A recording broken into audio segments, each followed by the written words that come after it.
سرخط مهمترین خبرها: پرزیدنت ایران به تاجیکستان می آید.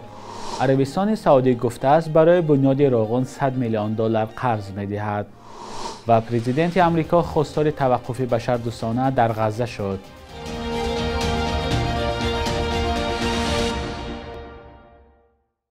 درود بینندگان عزیز، با آخرین خبرهای تاجیکستان و جهان در خدمت شما هستیم. امروز 3 نوامبر است و ساعت در دوشنبه 9. گذرگاه قلمه قراسو مسیر اساسی ورود مال و کالا از چین به تاجیکستان بازسازی می شود. این نکته در واخره امامعلی رحمان با ما سینجوی کاتب یکم حزب کمونیستی چین در ناحیه سینزیان اویغور صدا داده است. دیدار 2 نوامبر در دوشنبه انجام شد. به نوشته دفتر مطبوعات پرزیدنت تاجیکستان، امامعلی رحمان به علاقه‌مندی کشورش برای رشد همکاری با ناحیه مختار سینزیان اویغور تاکید کرده است. پکین سالهای اخیر به یکی از سرمایه‌گذاران و قرض‌دهندگان اصلی تاجیکستان تبدیل شده است. کشورهای غربی بارها دوشنبه را از خطرهای قرض‌های بی‌برکش چین هشدار دادند، اما مقامات تاجیکستان می‌گویند که مسئله تا این حد نگران کننده نیست.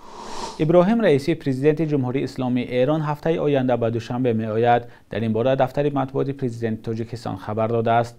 به گفته منبع، سفر آقای رئیسی به تاجیکستان 7-8 نوامبر در نظر است. در نظر است که ابراهیم رئیسی در این سفرش با پرزیدنت تاجیکستان امامعلی رحمان و دیگر مقامداران بلندپایه دیدار و گفتگو کند. شرکت در نشست پلاتای سودای تاجیکستان و ایران از برنامه‌های دیگر رئیس جمهوری ایران در تاجیکستان است. دوشنبه و تهران بعد سال 2015 مناسبت خوب نداشتند و تنها در 2-3 سال اخیر روابطشان گرم شد. عربستان سعودی آماده است برای بنیاد نیروگاه راغون به تاجیکستان قریب 100 میلیون دلار قرض دهد. در این باره سفیر عربستان سعودی در دوشنبه ضمن یک نشست مطبوعاتی خبر داده است. به نوشته رسانه‌های دولتی، این مبلغ از سوی فاند سعودی رشد به نیروگاه راغون قرض داده می شود. با این ترتیب فاند سعودی رشد در سرخط اولین فاندهای جهانی عاید به تقدیم چنین مبلغ‌ها برای نیروگاه راغون قرار گرفت، گفته از سفارت عربستان.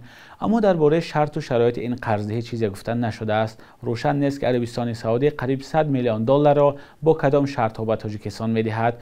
مقامات تاجیکستان هم در این باره چیزی نگفتند. راغون با اقتدار 3600 مگاوات در صورت تکمیل بزرگترین نیروگاه برقی آبی در آسیای مرکزی خواهد بود و تولیدات نیروی برق را در تاجیکستان 2 برابر زیاد می‌کند.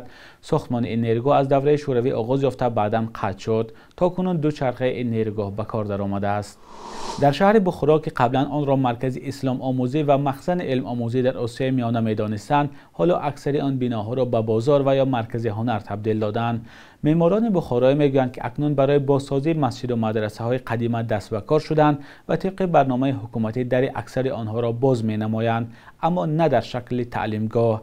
ساکنان و تاجران میگن این امر برای پیشبرد زندگی و هنرشان مساعدت میکند. فرزان محمدی از قدمجوی بزرگان علم و دین گزارش میدهد. مشتاقانه خدا رحمت کنه، شایسته جنت بکنه. دم امینو مکنهمون درفتین و ابوالامینو میخریم، بچه‌ها خونون داشتیم. نرگس بانو در این مدرسه تاریخی 15 سال باز کشیده دوزی میکند و همزمان میفروشد. این اتاق را که در گذشته طالب علمان مدرسه میخواندند، او هم جای درس دوزی و هم مغازه کرده است. همه راسته و حجره های مدرسه نادر دیوانبگی که در عصر 17 ساخته شده است، حالا جای فروشگاه و کاری هنرمندان بخارا گردیده است.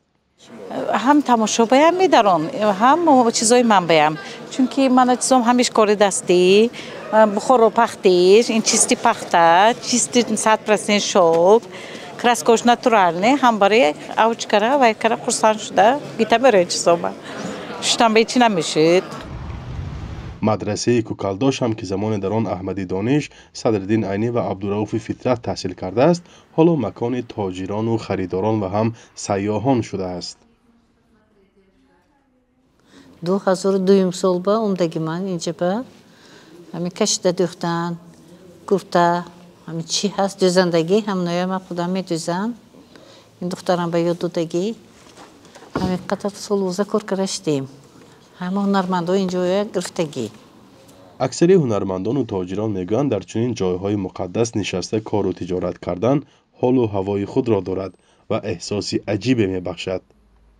نه اول میبینن اینجا تماشا میکنن، اینا تاریخش میپرسن، بعد ما گپ میزنیم، بعد چشمشون به این چیزای مناس مینمود، بعد میپرسن چند پول چی، بعد همیشه یک تصویر گفته میخره تو میرد. لیکن اصلا نوز دنیا دیدم میبودم.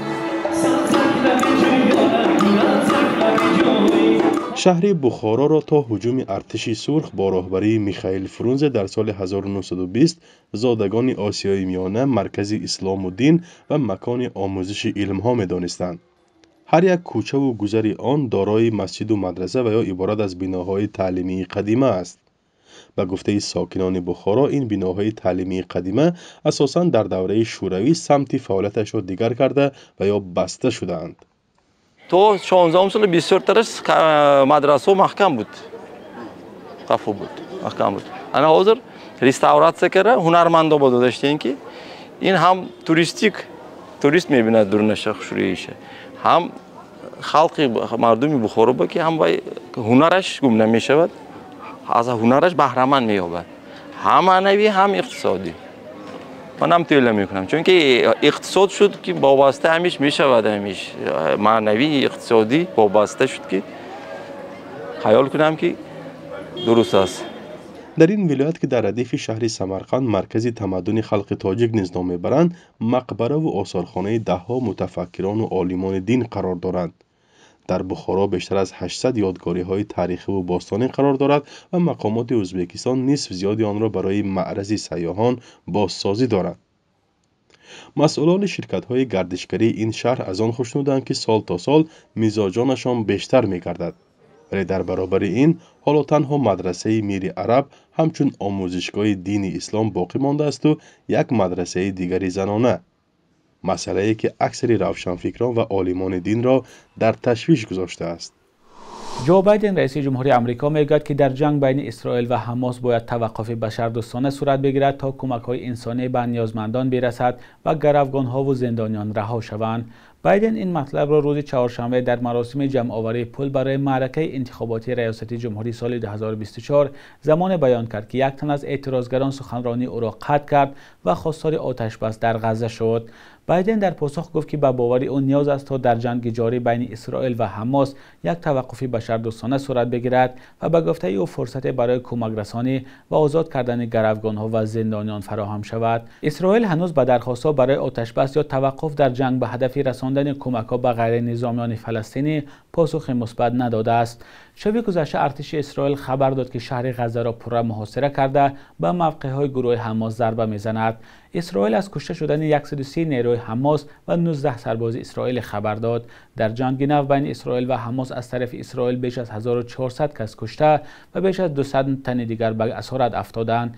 وزارت تندرستی غزه که زیر نظارت گروه حماس است، از کشته شدن 8800 فلسطینی در این حمله ها خبر داد که اکثریت آنها کودکان و زنان بودند. بخش یک روز تاریخ را در تقدیم خرامان به قاضی تماشا کنید که مهمترین تحولات تاریخی در روز 3 نوامبر را فرا می‌گیرد.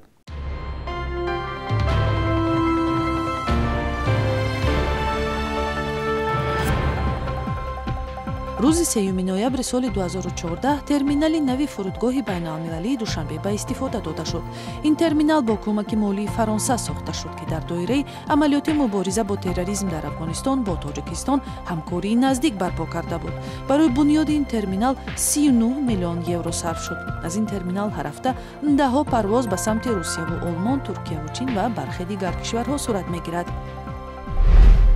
3 ноябри соли 2016 додгоҳи олии Лондон соҳибкори тоҷик Аваз Назаровро ки аз афроди сарватмандтарини Осиёи марказӣ ба ҳисоб мерафт ба 1 солу 9 моҳи зиндон маҳкум кард. ӯ дар иҷро накардани қарори додгоҳи олии Лондон барои бозгардонидани 35 миллион доллари як соҳибкори рус ба зиндон маҳкум шуд. Аваз Назаров ва ширкаташ Ansol Limited аввали солҳои 2000 яке аз миёнаравҳои асосӣ барои фурӯши алюминий аз Тоҷикистон буд ва корхонаи алюминийро бо иттиҳоми вайрон кардани қарордодҳои хариду фурӯши алюминий ба додгоҳ кашид. ҳукумати Тоҷикистон дар додгоҳҳои Лондон беш аз 100 миллион доллар харҷ кард ва ин яке аз гаронтарин баҳсҳои додгоҳи Тоҷикистон шуд. 3 ноябри соли 1964 Иноят Хоҷаева таваллуд шудааст, ки барои дӯстдорони шеър бо исми Фарзона маъруф аст. Фарзона яке аз шоирони тавонои лирик аст. Шеъраш Гули Зардолу мерезад дар поёни солҳои 80 ӯро ба ҳайси як шоири тасвиргари боистеъдод маъруф кард. Беш аз 20 китоби шеъри Фарзона аз ҷумла Қатраи аз Мулиён, Муҳри Гули Мино, Девон ва дигарҳояш на танҳо дар Тоҷикистон, балки дар Москву Лондон ҳам чоп шуданд. شبانه روز گذشته قرب روبل روسی و هم دلار آمریکایی تقریباً به تغییر بود. صبح امروز در بانک تجارتی تاجیکستان 1000 روبل روسی با 117 سومانی برابر است. 100 دلار آمریکایی باشد تا 1095 سومانی ارزش دارد. قرب رسمی بانک ملی تاجیکستان برای امروز چنین تعیین شده است.